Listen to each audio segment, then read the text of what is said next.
Imagine you take a test for a serious but rare disease. No symptoms, just a routine screening. The kind of thing you don't think twice about. The test is very good. 99% accurate, the brochure says. It almost never makes a mistake. A few days later, the result comes back. Positive. Your stomach drops. The test is 99% accurate, and it says you're sick, so you've got about a 99% chance of having the disease. Right? Not even close. Given that positive result, the chance you actually have the disease is about 9%. More than 9 times out of 10, this terrifying result is a false alarm. The mistake hiding in that 99% is one of the most common in all of statistics. It feels like one number should be enough. But to know what a positive result means, you actually need two. The first you already have: how good the test is. 99% accurate, it catches almost every real case, and it rarely cries wolf. The second is the one everyone forgets: how common the disease is in the first place. And this one is rare, say, 1 person in 1,000. That base rate is the whole ballgame. When the thing you're testing for is rare, even a tiny error rate can drown the real cases in false alarms. The cleanest way to see it is to stop thinking in percentages and start counting actual people. So picture 10,000 of them, all taking this test. Because the disease strikes 1 in 1,000, only 10 of those 10,000 people are truly sick. Just 10. The test is excellent, so it correctly flags almost all of them.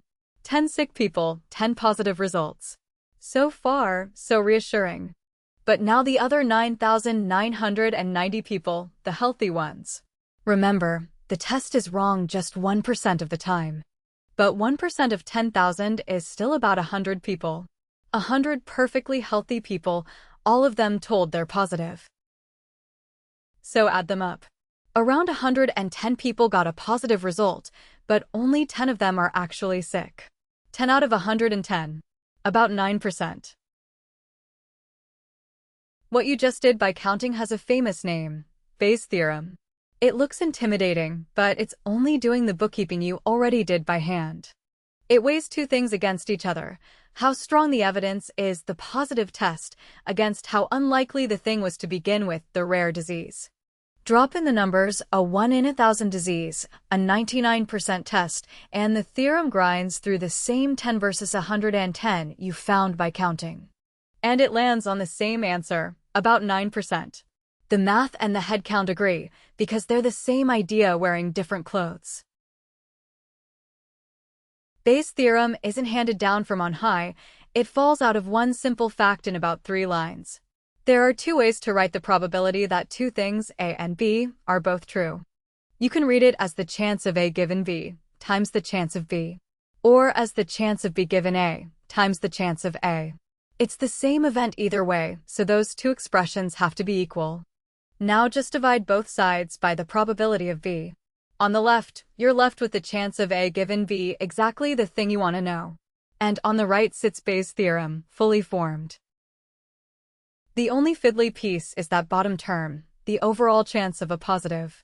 You build it by adding the 2 ways a positive can happen: a true positive from the sick, plus a false positive from the healthy.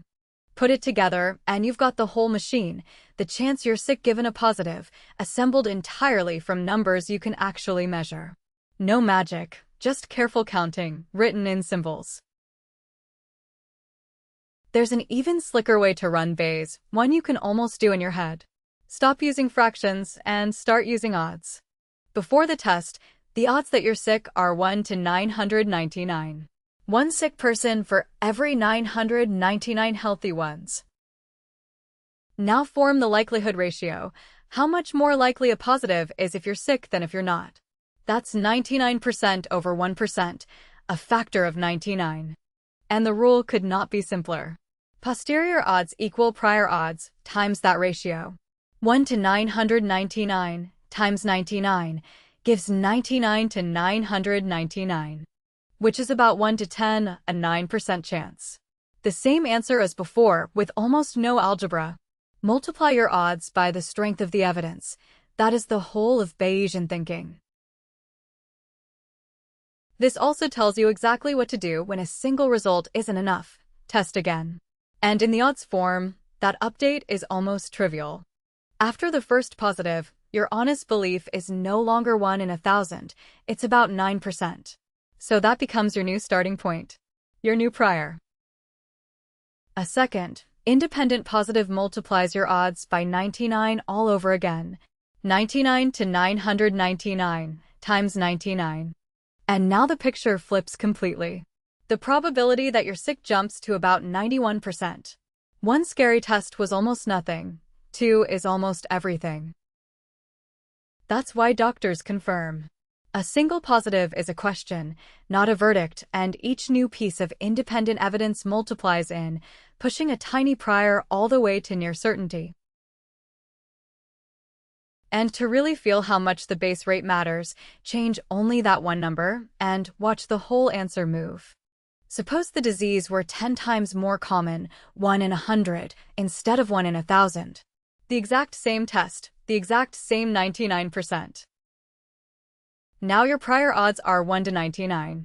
Multiply by the same likelihood ratio of 99, and you get 99 to 99, which is 1 to 1, a 50-50 shot. The very same positive result now means a coin flip, purely because the disease became more common. Nothing about the test changed. Only the base rate did, and it dragged the answer from 9% all the way to 50.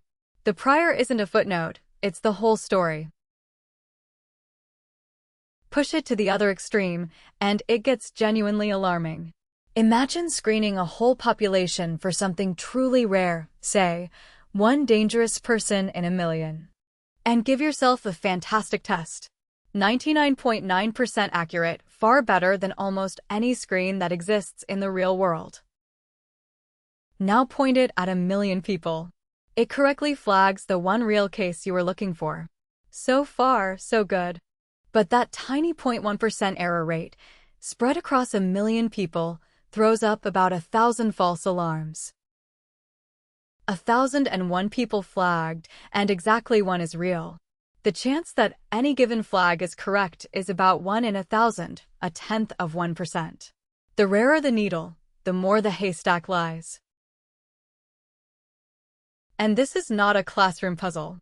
The base rate trap shows up wherever a rare event meets an imperfect test, which is almost everywhere. It's why doctors are careful with screening like mammograms. When a condition is uncommon, most positive screens are false alarms, and a scary result is usually the start of more tests, not a diagnosis. It has even put innocent people in prison. In 1999, a British mother named Sally Clark was convicted of killing her 2 infant children. The case turned on a single, devastating statistic handed to the jury by an expert witness with total confidence. But that number ignored the base rate, and double murder is rarer still. The statistic was deeply flawed, the conviction was overturned, and the case became a textbook warning about exactly this mistake. DNA database matches, airport security, spam filters, fraud alerts. Anywhere you hunt for something rare, the false alarms pile up faster than the real ones. So the habit that protects you is a single question, asked before you panic. How common is this thing in the first place? What's the base rate? A positive test, a matching clue, a scary statistic, none of them decide the answer on their own. They only nudge a starting point. And if that starting point was tiny, one nudge usually isn't anywhere near enough to carry you all the way to certain. It's the same move as the game show doors from last time. New information should update what you believed, by exactly the right amount, not sweep it away completely. So the next time a very accurate test hands you a very frightening result, take a breath and ask how rare the thing really is. Most of the time, the scariest number in the room is the one nobody mentioned.